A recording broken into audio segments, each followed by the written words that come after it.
Kumarasatsaṅga, Kumarasatsaṅga, Kauahdina, Kauahdiriya,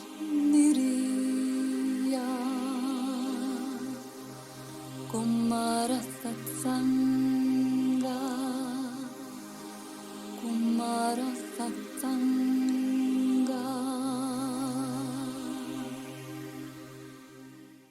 नमस university, पृथ्वी का आध्यात्मिक डिजिटल विश्वविद्यालय में इस वर्ष के तीसरे पाठ में आपका स्वागत है। वह स्थान और समुदाय जो आत्मा और शंबाला के मार्गदर्शन में सभी मनुष्यों को उनके जीवन के उद्देश्यों को पूरा करने में मदद करता है और इस प्रकार अन्य सभी प्राणियों के साथ मिलकर वर्तमान दिव्य योजना के अनुसार पृथ्वी के भविष्य का निर्माण करता है। मैं हूँ सनत कुमारा। प्रियजनों, आज मैं आपका ध्यान इस तथ्य की ओर आकर्षित करना चाहता हूँ कि नया समय हर किसी को नई जीवन शक्ति प्रदान करता है जिसका सही ढंग से उपयोग करने की आवश्यकता है। वैश्विक और ब्रह्मांडीय स्तर पर आपके भाग्य को साकार करने में सहायता करने के लिए ये सूक्ष्म और शक्तिशाली ब्रह्मांडीय शक्तियाँ आप पर बरसाई जा रही हैं। इसीलिए ऐसे अवसरों के उपयोग की जिम्मेदारी बढ़ जाएगी। जैसा कि मैंने इस वर्ष के पहले पाठ में बताया था, प्रकाश के प्रत्येक राजदूत के लिए इसका क्या अर्थ है? मनुष्य किन चीज़ों का ध्यान रखता है, उसका दायरा और उसके प्रेम का दायरा व्यापक होना चाहिए। किसी का ध्यान कम से कम वैश्विक स्तर पर और अधिमानतः हमारे संपूर्ण ब्रह्मांड, हमारे एक घर के स्तर पर होना चाहिए। और चेतना के इस विस्तार का तात्पर्य केवल नए बौद्धिक ज्ञान की सक्रियता नहीं है। आत्मा द्वारा प्रेम से और प्रेम के नाम पर एकता और ब्रह्मांड के हर कण की सेवा करना विशेष रूप से महत्वपूर्ण हो जाता है। हम किस प्रकार की सेवा की बात कर रहे हैं? आपकी आत्मा का मूल कार्य दिव्य गुणों को मजबूत करना है। मेरा विश्वास करें, यह एक विशेष रूप से महत्वपूर्ण कार्य है, लेकिन आसान नहीं है। आप कह सकते हैं कि आपके सभी अवतार विभिन्न आयामों और दुनियाओं में विभिन्न अनुभवों के माध्यम से आत्मा के दिव्य गुणों के विकास के लिए समर्पित हैं, जिसमें पृथ्वी पर आपका वर्तमान जीवन भी शामिल है। अपने आप को एक मधुमक्खी के रूप में कल्पना करें जो शहद इकट्ठा करने का काम कर रही है। प्रत्येक मधुमक्खी अपना विशिष्ट कार्य करती है और उसके लिए प्रकृति उसे कुछ गुण और कौशल प्रदान करती है। उसी तरह ब्रह्मांड में हम में से प्रत्येक व्यक्ति अपनी आत्मा के छत्ते में दैवीय गुणों की ऊर्जा को एकत्रित करके स्वयं को बेहतर बनाने के लिए लगातार काम करके निर्माता की योजना को पूरा करता है। यह किसी की आत्मा, द वन, एकता और सृष्टि के प्रत्येक कण की सेवा है। कभी कभी आत्मा के केवल एक या दो गुणों को मजबूत करने के लिए कई अवतारों की योजना बनाई और शुरू की जाती है। हालांकि उपयोगी गुण असंख्य होते हैं। मान लीजिए कि किसी की आत्मा के उस गुण को विकसित करना चाहती है जिसे आत्मनियंत्रण कहा जाता है। इसे प्राप्त करने के लिए व्यक्ति को भौतिक शरीर की इच्छाओं और आत्मा के सभी सूक्ष्म शरीरों की गतिविधियों को नियंत्रित करना सीखना होगा। किसी की इच्छाओं, भावनाओं, प्रतिक्रियाओं, विचारों, लक्ष्यों के विकल्पों और प्राथमिकताओं को प्रबंधित करने का एक स्थिर कौशल हासिल करना आवश्यक है। किसी की आत्मा सबसे महत्वपूर्ण लक्षणों में से एक के रूप में संतुलन प्राप्त करने के लिए खुद को स्थापित कर सकती है। संतुलन एक जटिल गुण है जिसमें आत्मनियंत्रण, अनासक्ति, सहनशीलता, स्वीकृति, आत्मा की दृढ़ता, विवेक, न्याय, साहस और समान गुण शामिल हैं। संतुलन का रंग सफ़ेद चमक है। यह सफ़ेद रंग है जो सभी रंगों और शेड्स के सामंजस्यपूर्ण मिश्रण को समायोजित करता है। इसी प्रकार संतुलन का गुण आत्मा के कई अन्य गुणों से बना है। एकजुट होकर वे आत्मा की शक्ति का एक क्रिस्टल बनाते हैं, अर्थात संतुलन। ऐसे जटिल गुणों को प्राप्त करना कठिन है और उनकी उपस्थिति चेतना के ऊंचे स्तर और आत्मा की प्राप्ति का संकेत है। आत्मा में संतुलन के क्रिस्टल को एकत्र किए बिना कोई प्रकाश का राजदूत नहीं बन सकता है। इसीलिए एक सच्चे और समर्पित शिष्य के लिए इस गुण को विकसित करने का प्रयास करना आवश्यक है। इसीलिए हर कीमत पर संतुलन बनाए रखना जरूरी है। एक क्षमता के मास्टर शिक्षक जानते हैं कि संतुलन खोने से व्यक्तिगत कमजोरियां, अस्वास्थ्यकर आदतों, लगाव, जुनून, इच्छाओं और अंधेरे की ताकतों के खिलाफ रक्षाहीन हो जाता है। जिस व्यक्ति ने संतुलन में महारत हासिल नहीं की है, वह अक्सर चिड़चिड़ापन, आक्रामकता, प्रतिक्रियाशीलता, भय, बातूनीपन और समान रूप से व्यक्त करता है। क्रिस्टलीय गुणों का विकास किसी की आत्मा की सबसे सच्ची सेवा है। मैं हर किसी को इन्हें विकसित करना शुरू करने की सलाह देता हूँ। संतुलन की अग्नि अजेय है। इच्छा शक्ति और प्रकाश की आकांक्षा के साथ साथ जिसने संतुलन में महारत हासिल कर ली है, वह अंधकार और अराजकता के लिए दुर्गम हो जाता है। ऐसी आत्माएं सचमुच सृष्टिकर्ता की सेवा कर सकती हैं और इसीलिए वे अपने हृदय में उच्च शक्तियों की पुकार सुन सकेंगी। क्या कोई व्यक्ति जानबूझकर अपनी आत्मा के गुण के रूप में संतुलन विकसित करने का लक्ष्य निर्धारित करने को तैयार है? क्या आपको एहसास है कि यह उपहार आपकी आत्मा, आत्मा परिवार और अंततः हमारे ब्रह्मांड के निर्माता के लिए कितना कीमती है?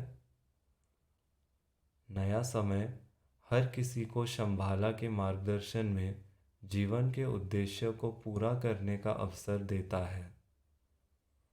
आत्मा के उच्च गुणों को पूर्ण करने के लिए कोई मुझे या शंभाला के किसी मास्टर शिक्षक को मदद के लिए बुला सकता है।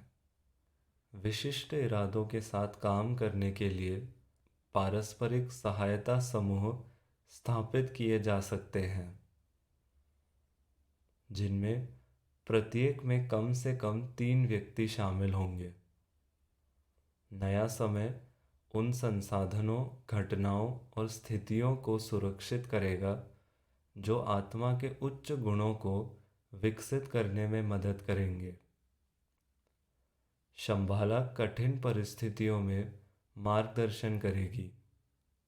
यदि आप तैयार हैं तो अपने पवित्र हृदय में संतुलन या किसी अन्य आत्मा गुणवत्ता की अभिव्यक्ति बनाने का इरादा बनाएं जिसकी आपको आवश्यकता है। समय के हर क्षण में, किसी भी स्थिति में और दिव्य अंतरिक्ष के किसी भी स्थान में गुणवत्ता को प्रकट करना सीखें। मानसिक रूप से अपने इरादे को अपने पवित्र हृदय के अंदर और भविष्य के क्षेत्र में रखें। समय आपके इरादे को एक चुंबक और आपके ध्यान के केंद्र के रूप में देखेगा।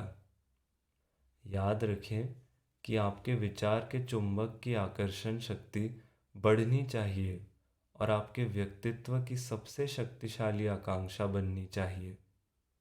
भविष्य वह है जहां आपके विचारों और विश्वासों के चुंबक मौजूद हैं जो आपने अतीत में बनाए हैं। ये सभी विचार और विश्वास प्रेम और प्रकाश से भरे हुए नहीं हैं। दुर्भाग्य से उनमें से कुछ आपके गैर जिम्मेदार सोच का परिणाम है। इसीलिए वे आपके लिए नकारात्मक प्रतिकारक चुंबक के रूप में हो सकते हैं, क्योंकि वे भय से भरे हुए हैं। सचेत रूप से शक्तिशाली विचार सकारात्मक चुंबक जैसे बनाकर उन्हें प्रेम और प्रकाश से चार्ज करके अपने अवचेतन और विश्व दृष्टि को शुद्ध करना आवश्यक है। ध्यान रखें कि आत्मा की सकारात्मक गुणवत्ता विकसित करते समय हर किसी को कठिन परिस्थितियों, प्रतिरोधों और बाधाओं का सामना करना पड़ता है, लेकिन मुझे विश्वास है कि आप इससे डरेंगे नहीं। उदाहरण के लिए, कोई मांसपेशियों को मजबूत करने के लिए व्यायाम करता है, तो क्या किसी को संदेह है कि फिटनेस ट्रेनर वज़न बढ़ाने और कसरत करने के प्रत्येक चरण में अधिक कठिन व्यायाम की पेशकश करने की मांग करेगा? बाधाओं पर काबू पाकर ईमानदारी से सकारात्मक आत्मा गुणों का विकास आपको मुक्ति और सभी कमज़ोरियों और सीमाओं पर विजय की ओर लाएगा। यह आपको जीवन की संभावनाओं और अर्थ के एक नए स्तर की खोज करने देगा। अक्सर लोग अपना पूरा जीवन चीज़ों को हासिल करने के प्रयास में बिता देते हैं, लेकिन दैवीय गुणों को विकसित करने की आकांक्षा को देखना कम आम है। साथ ही अंततः हर किसी को यह एहसास होता है कि सांसारिक जीवन के अंत से आगे एक भी चीज़ नहीं जाएगी। किसी का असली धन आत्मा के गुण हैं। आत्मा का जटिल क्रिस्टलीय गुण जैसे संतुलन तब तक विकसित नहीं किया जा सकता जब तक प्रेम और एकता किसी के प्रतिमान का आधार ना बन जाए। मैं आपसे यह विचार करने के लिए कहता हूँ कि आपकी आत्मा पहले से ही किन गुणों से समृद्ध है और आप किन गुणों के लिए प्रयास करना चाहेंगे। ऐसा करने के लिए अपनी स्मृति के पुराले खोलें। आत्मा से इस आत्मा निरीक्षण में भाग लेने के लिए कहें। आप इसमें मदद के लिए अपने माता पिता, परिवार और अपने दोस्तों को आमंत्रित कर सकते हैं। अपनी उन शक्तियों और कमज़ोरियों को लिखिए जो इस जीवन काल में प्रकट हुई हैं। आपने जन्म से ही कौन से जन्मजात चरित्र लक्षण प्रदर्शित किए हैं। इस जीवन काल में आप पहले से ही कौन से गुण विकसित करने में कामयाब रहे हैं। आप अपने आप में किन गुणों को मजबूत या विकसित करना चाहते हैं। ईमानदार रहे और अपनी ताकत और खामियां या कमज़ोरियां दोनों लिखें। इस तरह का आत्मनिरीक्षण स्वयं उच्च स्तर की जागरूकता की एक महत्वपूर्ण अभिव्यक्ति है। आपको उन मूल्यवान आत्मिक गुणों के बारे में स्पष्ट जागरूकता होगी जो पहले ही प्रकट हो चुके हैं। दूसरी ओर यह स्पष्ट हो जाएगा कि किन गुणों की कमी है, कौन से चरित्र लक्षण और आदतें आपको अपनी आत्मा के इच्छाओं के अनुसार खुद को प्रकट करने से रोकती हैं। मुझे आशा है कि आप आत्मा के उन गुणों से अवगत हो गए हैं जिन्हें रोज़मर्रा की ज़िंदगी में प्रकट करने, मजबूत करने और विकसित करने की आवश्यकता है। ध्यान दें कि आपको अपनी कमज़ोरियाँ या कमियों से लड़ने की ज़रूरत नहीं है। आखिरकार यह ज्ञात है कि जिस चीज़ के खिलाफ हम लड़ते हैं वह सब मजबूत हो जाती है। बस आत्मा के आवश्यक उच्च गुणों के विकास पर ध्यान केंद्रित करें, जिसका विकास स्वचालित रूप से आपकी खामियों को बेअसर कर देता है। आपके आत्मनिरीक्षण का अंतिम चरण आत्मा के साथ एक दिलचस्प सह निर्माण होगा। उच्च शक्तियों और शंभाला की सहायता स्वीकार करते हुए महत्वपूर्ण गुणों के विकास पर सचेत रूप से काम करने का इरादा बनाएं। यह आपकी आकांक्षा का एक वेक्टर तैयार करेगा जिसे समय, प्रकृति, निर्माता और सृजन से समर्थन प्राप्त होगा। इस आत्मनिरीक्षण के परिणाम को बढ़ाने के लिए मैं एक सरल गृह कार्य का सुझाव देता हूँ, जिसे आप इस पाठ की समाप्ति के बाद कर सकते हैं। डेज़ी जैसा एक विशेष फूल बनाएं, जिसमें आत्मा के विभिन्न गुण होंगे। एक केंद्र वृत्त बनाएं, अंदर प्रेम शब्द लिखें। केंद्र के चारों ओर सभी दिशाओं में फैली हुई 8 समपंखुड़ियाँ बनाएं। उनमें से प्रत्येक में एक शब्द लिखें जो आत्मा के सबसे महत्वपूर्ण गुणों का वर्णन करता है, जिन्हें आप इस जीवन काल के दौरान हासिल करना चाहते हैं। 16 पंखुड़ियों से बना दूसरा वृत्त बनाएं और उन पर अपने व्यक्तिगत गुण लिखें जिन पर ध्यान देने और मजबूत करने की आवश्यकता है। तीसरा वृत्त 32 पंखुड़ियों के रूप में बनाएं। उन्हें उन गुणों के नाम दें जो आप में पहले से मौजूद है और जिन पर आप विकास के पथ पर भरोसा कर सकते हैं। वे आप में पहले से ही मौजूद हैं, हालांकि आप उन्हें अपने व्यक्तित्व और आत्मा की सकारात्मक संपत्ति नहीं मान सकते हैं। इस पर विचार करें कि कौन सा रंग आत्मा के प्रत्येक गुण का प्रतिनिधित्व कर सकता है। अपने सोल फ्लावर को तदनुसार रंग दें। परिणाम स्वरूप आपको एक दृश्य चित्र मिलेगा जो आपको सबसे महत्वपूर्ण चीज़ पर ध्यान केंद्रित करने में मदद करेगा। इस अभ्यास से स्पष्ट ज्ञान और अंतर्ज्ञान विकसित होता है। इस सोल फ्लावर को अपने पास रखें। यह आपका रोड मैप है। मैं आपकी आत्मा के साथ आनंदपूर्ण बातचीत की कामना करता हूँ। अगली बार मैं आपको इस अवतार के लिए प्रेम की प्रकृति विकसित करने के लिए एक उपयोगी अभ्यास की पेशकश करूँगा। यह थे Sanat Kumara. Kumara Satsanga, Kumara Satsanga, Kawa Irina, Kawa Niriya, Kumara Satsanga, Kumara Kumar सत्संग